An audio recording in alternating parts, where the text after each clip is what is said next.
todos los amados de Dios que están en Roma, llamados a ser santos. Pablo, siervo de Cristo Jesús, llamado a ser apóstol. Porque no me avergüenzo del Evangelio. Es el mensaje acerca de su Hijo. Tenemos paz para con Dios.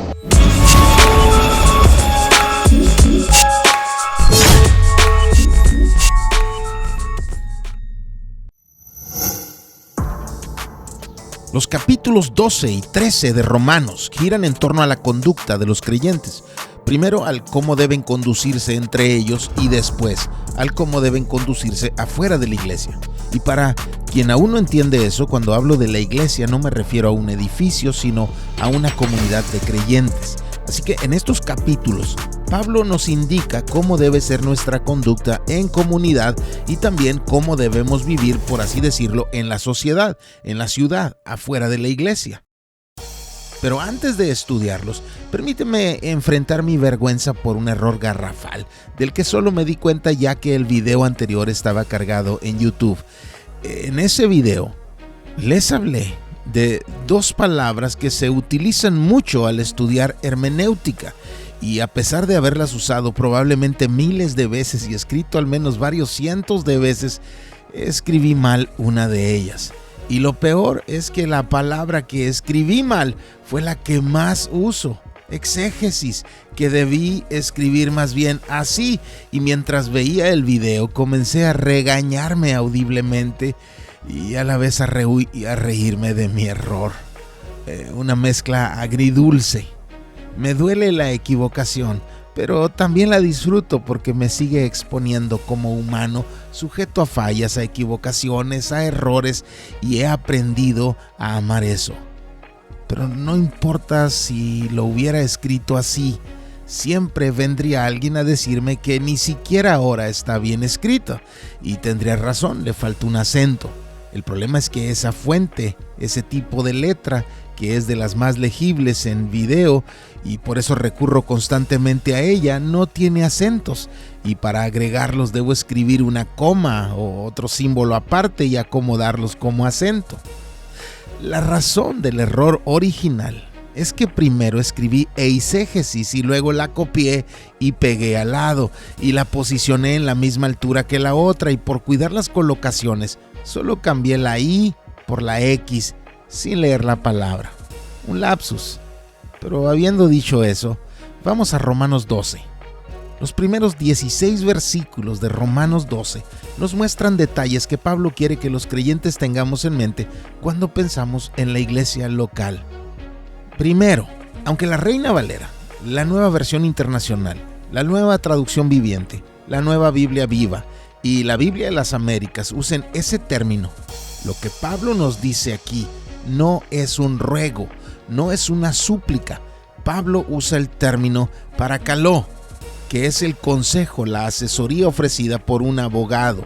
Es una recomendación de quien sabe más. Una de las designaciones para el Espíritu de Dios es parácletos, que muchos traducen como si brindara consuelo, pero parácletos es un término legal. Significa llamado al lado, alguien a quien uno llama a acompañar a un acusado para defenderle. El parácletos no ruega, el parácletos asesora, recomienda, aconseja, advierte. El parácletos nos brinda una asesoría de alguien que sabe más y que sabe lo que nos conviene y que busca lo que nos conviene.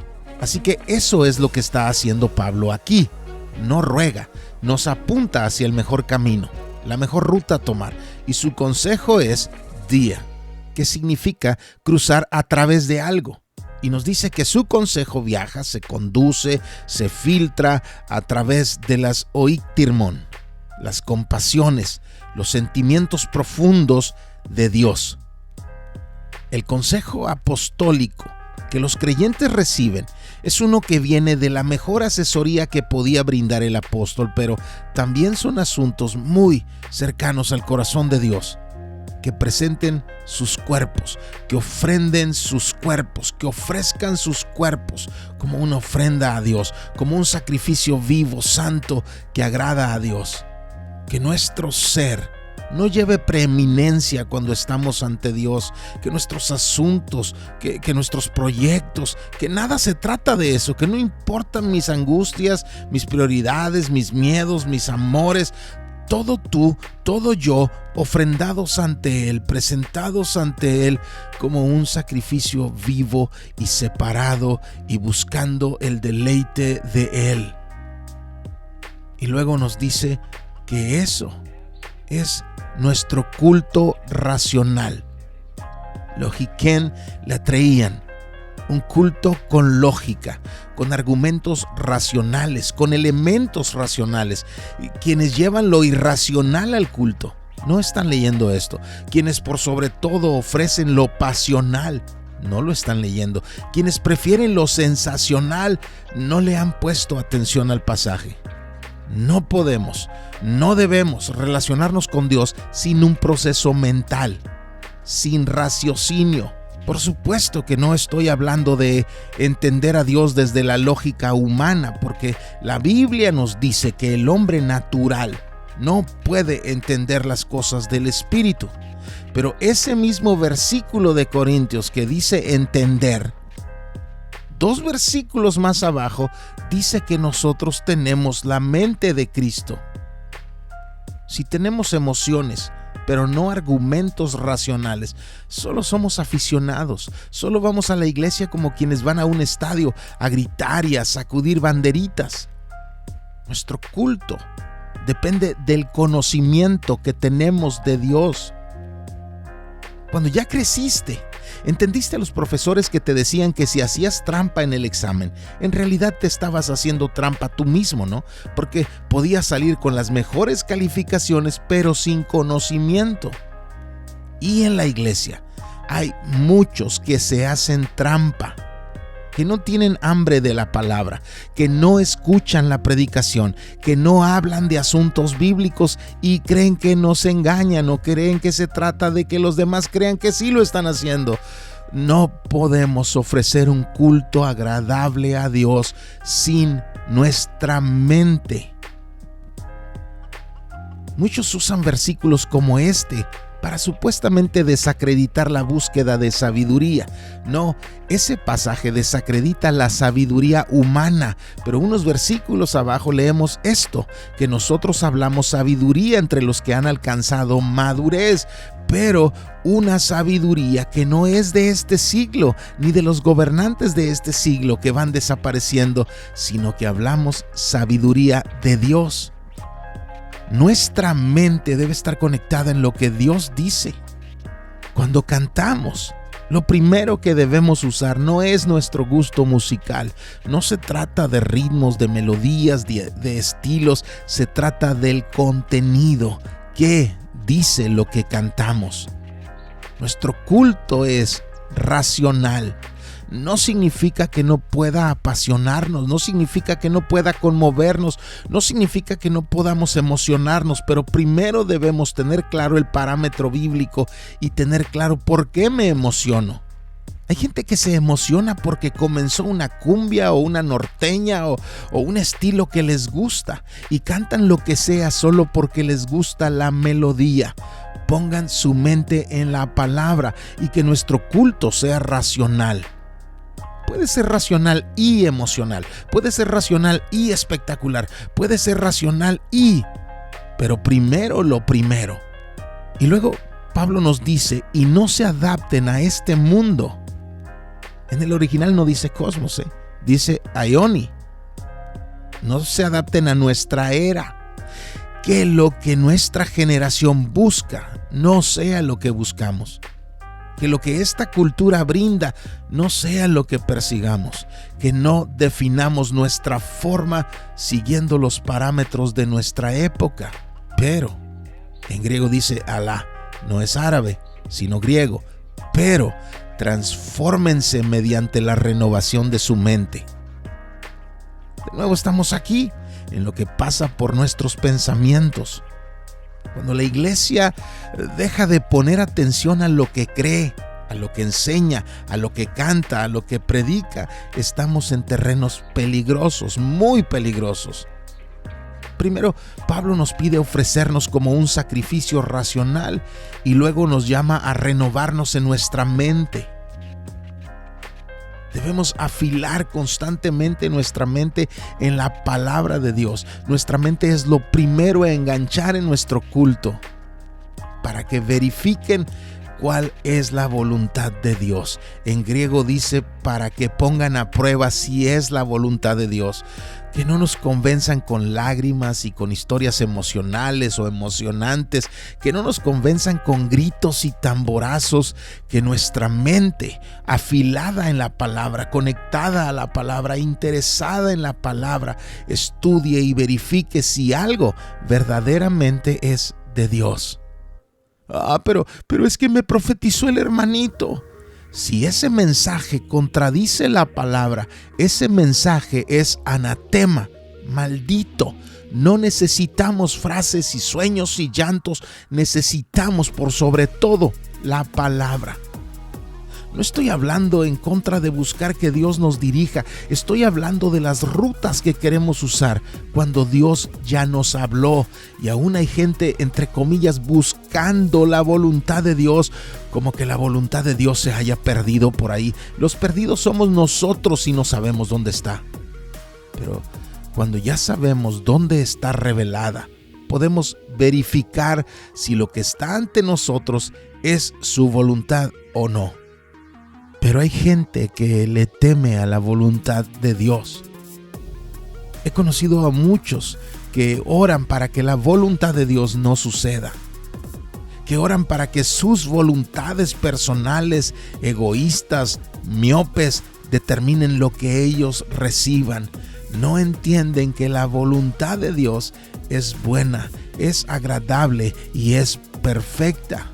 No significa que es buena para nuestro ego, No significa que es agradable para nuestro ego. No significa que es perfecta para nuestros apetitos.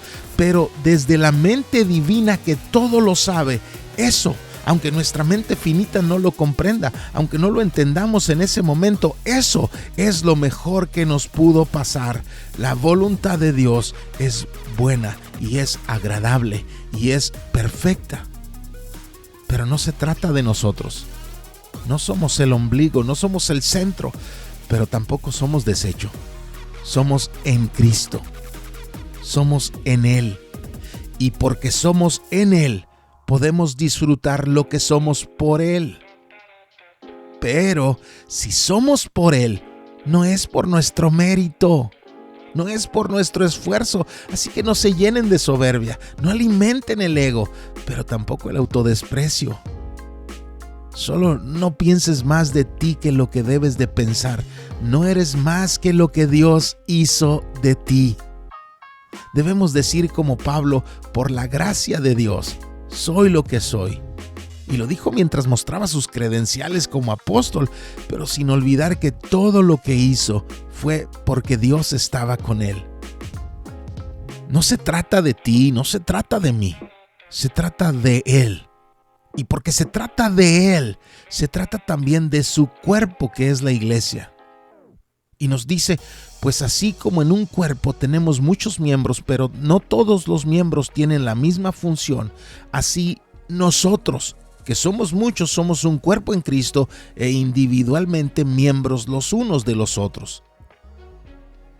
Pero teniendo diferentes dones, según la gracia que nos ha sido dada, usémoslos. Pocas cosas me duelen tanto como ver hombres y mujeres de Dios a quienes Dios puso para edificación de otros y que aquellos escondiendo sus dones. Saber que Dios les puso para ayudarnos, para enriquecernos, para construirnos y que en su miedo, en su vergüenza o en su desinterés esconden eso que Dios nos envió a través de ellos. Los dones no son para presumir, los dones no son para medir nuestra madurez o nuestra unción o nuestra oración. Eso es mentira. Los dones son para usarse, no son regalos de colección, son herramientas de edificación. Mis hijos tienen un problema conmigo. Me han reclamado mucho que muchos de sus regalos los pongo en una vitrina. que ellos quieren regalarme algo que me emociona y que luego en vez de usarlo lo guardo. Bueno, es que me regalan cosas que aprecio. Así como soy fan del béisbol, soy fan de la Guerra de las Galaxias y soy fan de las películas de Volver al Futuro, y no voy a abrir las cajas para ponerme a jugar. Disfruto más exhibiéndolo. Pero los dones no son para guardarse, no son para exhibirse, son para usarse. Si el de profecía, úsese en proporción a la fe. Si el de servicio, en servir. O el que enseña, en la enseñanza. El que exhorta, en la exhortación. El que da, con liberalidad. El que dirige, con diligencia. Y el que muestra misericordia, con alegría. Y luego encontramos otras indicaciones en las que, ocultas en el griego, encontramos alusiones a diferentes tipos de amor. Primero leemos acerca del amor, pero un amor especial. El amor agape, que a veces en español decimos ágape. Ya han escuchado que en griego se utilizan diferentes términos para amor, dependiendo de qué amor se esté hablando. Aquí nos habla de agape, el amor sacrificial. Es el amor de alguien que ama hasta ofrecer su vida por la otra persona. Cuando leemos en la Biblia del amor de Dios, siempre se usa ese tipo de amor. Siempre leemos esa palabra en griego, y ese tipo de amor, el amor agape, es un amor que también debe existir dentro de la iglesia. Y además nos dice que nuestro amor sea anhipócritos, sea sin hipocresía, sea sin teatro, sin drama, sin actuaciones, aborreciendo lo malo, aplicándose, en griego es adhiriéndose a lo bueno. Tengan un agape sin falsedad. Pero luego leemos, sean afectuosos unos con otros con Filadelfia, con amor fraternal. Ámense recíprocamente como hermanos. Ámense unos a otros como hermanos. Ese tipo de amor, en el concepto griego, es un amor que acompaña, que ayuda. Un amor que nos asocia. Somos hermanos, nos empuja a cargar juntos los desafíos, las necesidades, los problemas. En la iglesia no solo cabe el amor sacrificial, también el amor de hermanos, de complicidad, de amistad, de compañerismo. Y luego tenemos algo que suele no traducirse porque requeriría de explicación y entonces ya no sería traducción, sino interpretación. Leemos Filóstorgoi tetime alelos proegoumenoi. Les decía que Filadelfia es amor de hermanos. Pablo nos invitó ya a amarnos sacrificialmente y nos llamó también a amarnos como hermanos, pero luego nos llama a amarnos, a honrarnos, a preferirnos unos a otros con otro concepto de amor que es el amor storge. Un amor que es el amor que tenemos por quienes cuidamos. Los padres cuidando a sus hijos cuando ellos están pequeños o enfermos, o los hijos cuidando a sus padres cuando ya están ancianos o enfermos, o hermano cuidando a su hermano que está enfermo o lastimado. Storge es el amor que cuida. Filadelfos es el amor que acompaña. Agape es el amor que se sacrifica. Y en Romanos, Pablo nos llama a ejercitar recíprocamente estos diferentes tipos de amor entre nosotros. Pero eso no se puede traducir sin explicar. Por eso me asomo con ustedes al griego para que apreciemos esos detalles que pueden perderse en la traducción. Y luego llegamos al versículo 11. No sean perezosos en lo que requiere diligencia. Aplícate, levántate, órale, estudia, abre la palabra, haz lo que tienes que hacer. Sean fervientes en espíritu, sirviendo al Señor, o también diligentemente, sin indulgencia, servir al Señor con espíritu ferviente, regocijándonos en la esperanza. ¿Cuál esperanza? La de algún día reunirnos con nuestro Señor. La esperanza de la gloria de Dios que habla Romanos 5. Cristo en nosotros, la esperanza de gloria que habla Colosenses 1. En eso nos gozamos. En esa esperanza está nuestro regocijo. Por eso Pablo dijo a los de Corinto, por tanto no desfallecemos, antes bien aunque nuestro hombre exterior va decayendo, aunque nos enfermamos y nuestro cuerpo se descompone con el tiempo, sin embargo nuestro hombre interior se renueva de día en día, pues esta aflicción leve y pasajera nos produce un eterno peso de gloria que sobrepasa toda comparación, al no poner nuestra vista en las cosas que se ven, sino en las que no se ven, porque las cosas que se ven son temporales, pero las que no se ven son eternas. Por eso Pablo nos llamó a que perseveremos en el sufrimiento, que no significa que nos esforcemos en sufrir, sino que nos esforcemos a pesar de cualquier sufrimiento y nos dediquemos a la oración. En griego dice que seamos constantes en oración. Hay gente que quiere entender mejor las Escrituras, pero no oran. Hay creyentes que quieren madurar en Cristo, pero no oran. Hay cristianos que quieren elevar su relación con Dios, pero no oran. No podemos. La oración constante es uno de los elementos básicos para que nos sincronicemos con Dios. Y sincronizados con Dios podemos crecer y entenderlo y madurar. Pero hasta aquí todo ha girado en torno a voltear a nuestro interior, a presentarnos como un sacrificio vivo, a usar nuestros dones, a amarnos, a servir a Dios. Pero luego Pablo nos toca el hombro y nos apunta también en otras direcciones. Primero nos dice, voltea también a las necesidades de los santos. Los santos es una referencia a nuestros hermanos en Cristo. Pero no nos llama a ayudarles en aquello que ellos quieren. No nos pide ayudarles en aquello que a ellos les gusta. No que no podamos, no que esté mal, no que sea pecado, pero nuestro deber es más bien ayudarles en lo que ellos necesitan. Y lo que uno quiere no siempre es lo que uno necesita. Como familia queríamos darle una manita, ¿no? Hermosear nuestra casita y comenzamos. Pero luego mi madre murió y mientras mi madre agonizaba descubrimos que mi esposa también estaba enferma y requería una cirugía urgente. Así que, ¿qué importa si el dinero era para pintura o sillones o adornos? Lo que queríamos no importa. Ni pensábamos en eso cuando usamos los recursos para la cirugía. El problema es que a veces no sabemos distinguir entre necesidades y gustos. Hace más o menos un mes, casi me expulsan de un grupo de WhatsApp de pastores porque estábamos debatiendo acerca de la remuneración que la iglesia debe darle al pastor. Y por supuesto que estaban quienes empujan una agenda de seguridad médica donde defendían que los pastores deben tener cubierto un seguro médico para él y para su casa.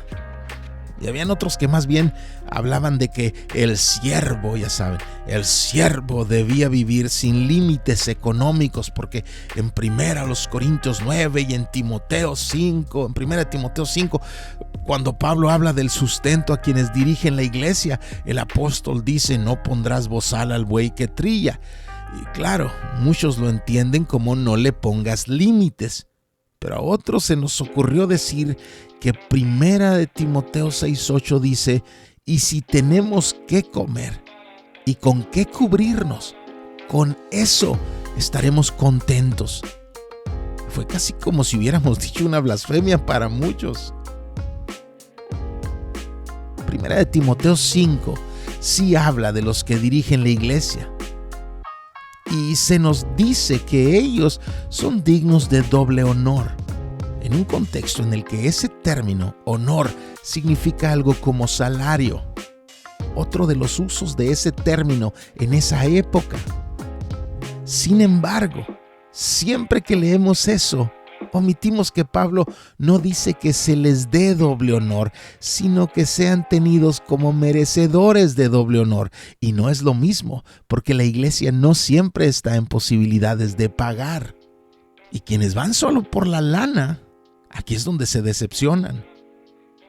Y no podemos omitir de la ecuación que ese mismo capítulo nos recuerda que ayudemos tanto como podamos a las viudas desamparadas, y Pablo pone una serie de filtros que ustedes pueden leer para que el dinero de la iglesia no se malutilice, y dice, y no sea gravada la iglesia, a fin de que haya lo suficiente para las que en verdad son viudas. Por eso siempre ponemos y quitamos gente de la lista de misioneros a quienes hacemos envíos.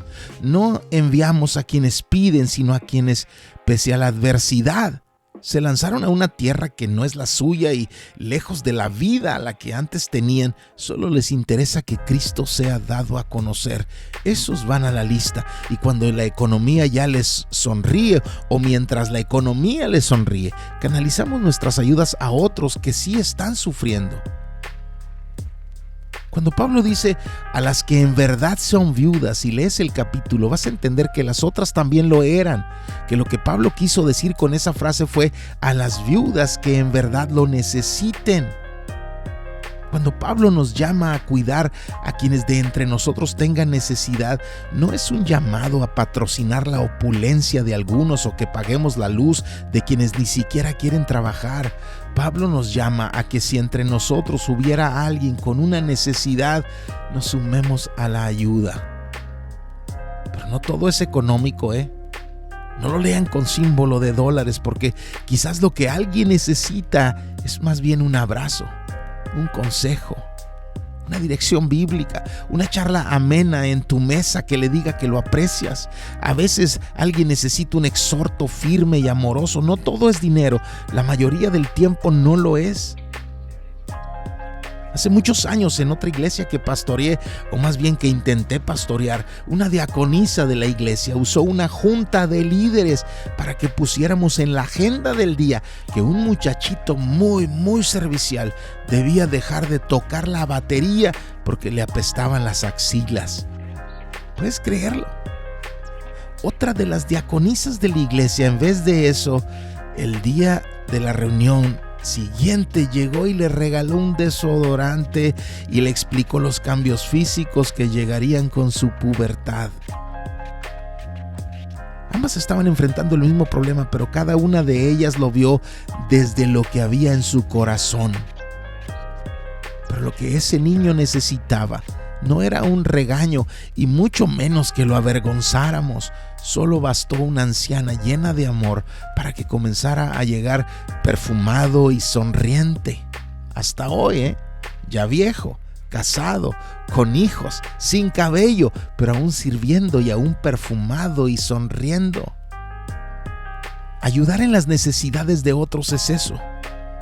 A veces sí significa usar un billete, pero hay muchas otras maneras de ayudar a quienes lo que necesitan no es económico. Y ya mencioné 3 tipos de amor que Pablo utiliza en Romanos 12, pero aún queda por mencionar otro que también usa, porque donde nosotros leemos practicando la hospitalidad, dice más bien que persigamos, diócontes, que persigamos otro tipo de amor. Ese amor es filoxenian, el amor a los extranjeros. ¿Has escuchado el término xenofobia? Es la fobia que muchos tienen por quienes no son como ellos. Aquí se usa un término contrario, que nos invita a amar a quienes no son como nosotros. En griego se dice filóxenos y llegó a nuestro español como xenofilia. Pablo nos está llamando a buscar a los extraños, a los extranjeros, a los que no son nuestros, para ayudarles.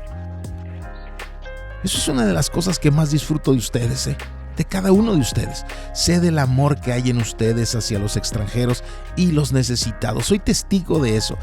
Pero Pablo usa su escrito para dirigirnos a lo que debe ser nuestra vida como comunidad. Y si pensamos un poco, podremos notar que no fue diferente a lo que el Señor nos mandó.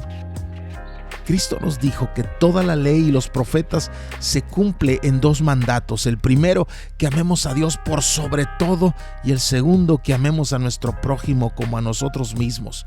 Y Pablo ahora aplica eso a la vida de la iglesia y nos dice, primero ofrézcanse a Dios como un sacrificio vivo y también ámense.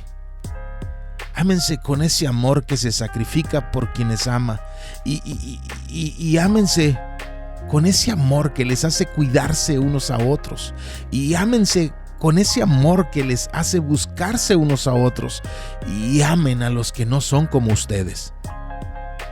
Eso es el núcleo de lo que estamos llamados a ser y hacer, amar a Dios y amarnos unos a otros. Eso nos enseña la palabra de Dios. Señor, te damos gracias por tu